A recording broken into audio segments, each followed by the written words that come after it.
Alright, so this is the HAT project. It's a high altitude balloon for people who didn't know. Okay, so real quick, these are our goals for our project. Our goals are to collect meteor dust from heights of above 60,000 feet.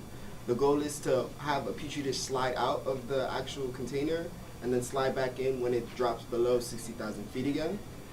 We also want to reach a final height of 120,000 feet. We don't know how we're going to do it yet, but we are going to plan. We're going to figure out like how much helium we're supposed to put in the balloon so that it doesn't pop too early or too late. Well, too late is better because that means it's higher. We also want to record video. We want to be able to track it. We want to have its altitude, the air pressure of the area around it, and temperature. Yeah. So we're going to also get the average velocity by getting the distance and the time it took. So that's how we're going to do that. And we're going to try to have a tethered launch by July 11th. That's pretty much it. Well, the meteor shower is from August 10th to August 14th, so we're going to try to launch from like August 10th to August 12th. So yeah, we should be done by that. Yeah, exactly. So at the moment, we've just been testing everything that works from previous projects, because last year it didn't work out so well. They got the balloon up there, but they didn't have any recordings or data from it. So right now we're just trying to make sure that all software, cameras, GPSs work, everything. And then we need to get a design going to actually collect meteor dust, since that is the goal for this year.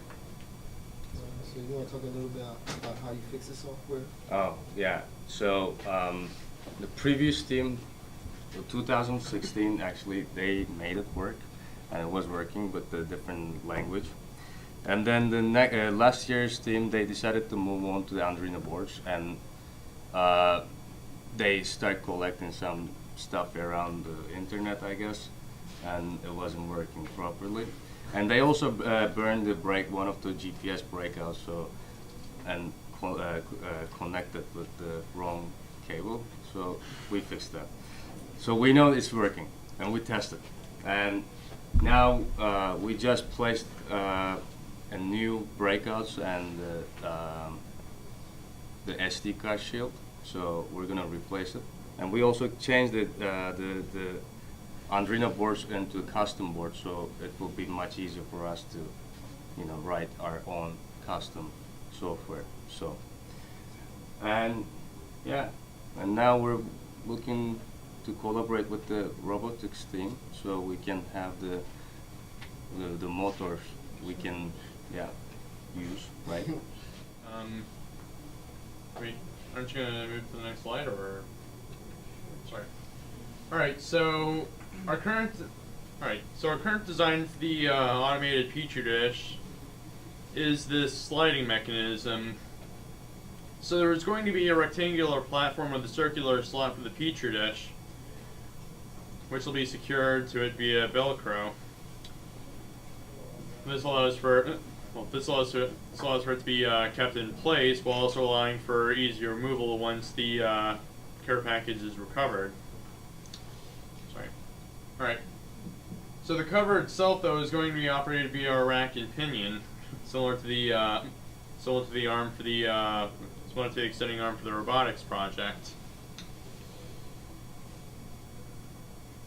So yeah, the idea is to program it so that the cover opens at around 60,000 feet during the ascent, then slides back shut at the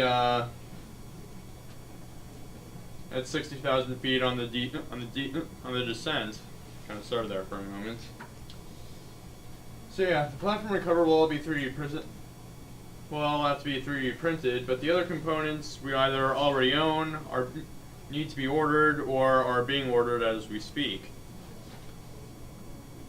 So now, unfortunately for the design and on account of the materials we have to hand, as well as the lack thereof, there is a bit of a risk of contaminating the sample. Hopefully we should be able to resolve that issue as we progress throughout the altitude balloon project. Additionally, the motors we've currently been looking at may be a little too fast for the rack and pinion to work, so we might be able to alleviate the issue by just having them rotate in bursts or intervals, like So- half rotation, pause, etc.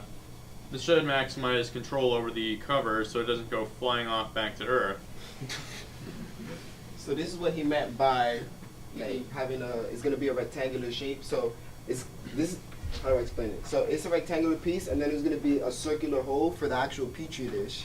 So then our mechanism, the rack and pinion, which is right here, is gonna push it out and half burst like he said, so that because it's gonna be way too fast, it's gonna slide that whole the disc out in an eighth of a second. That's too fast. So what we did was just having it in half burst. So yeah, we can get it out and it just doesn't fly out. Oh, But yeah, no. Hopefully not. hopefully it works. Yeah, Yeah.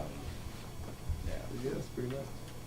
Yeah, for the sterility part, Professor Griffo has pretty much given up on it, but like we're gonna try to figure something out for it. At the moment, if there is no completely sterile way of getting it up there, we're gonna have two control petri dishes. One that we keep on the ground at the same time we launch the balloon, and then once we get the petri dish out and put the actual petri dish lid on it, so that way we can see if there's anything, So any like we could, complications with it from the ground, like sterility. yeah, so like we could tell like what came from the ground and what came from the height that we opened the petri dishes at. But yeah, that's pretty much what we have.